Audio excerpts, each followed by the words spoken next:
नमस्कार, मी प्रियांका पाटील. आपण पाहत आहात राष्ट्रीय लोकराज्य न्यूज, निर्भीड बातम्यांचे व्यासपीठ. आज आपण दिवसभरामध्ये घडणाऱ्या घडामोडींवर नजर टाकूया. अखेर शिवाजीराव जाधव यांनी घेतली माघार. वसमत तालुका प्रतिनिधी रवी कुंटे. उपमुख्यमंत्री देवेंद्र फडणवीस यांच्यासोबत चर्चासत्र झाल्यानंतर शिवाजीराव जाधव यांनी घेतली माघार. शिवाजी जाधव यांनी अपक्ष केला होता उमेदवारी अर्ज दाखल.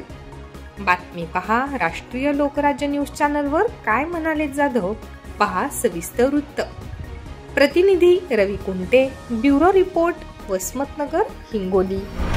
बाबुराव कदम कोळीकर यांना बिनशर्त आणि जाहीर पाठिंबा देत आहे. मी माझ्या सर्व कार्यकर्त्यांना, सहकार्यांना, मतदार बंधू भगिनींना आवाहन करतो की बाबुराव कदम महायुतीचे अधिकृत उमेदवार यांना जास्तीत जास्त मतांनी निवडून आणा.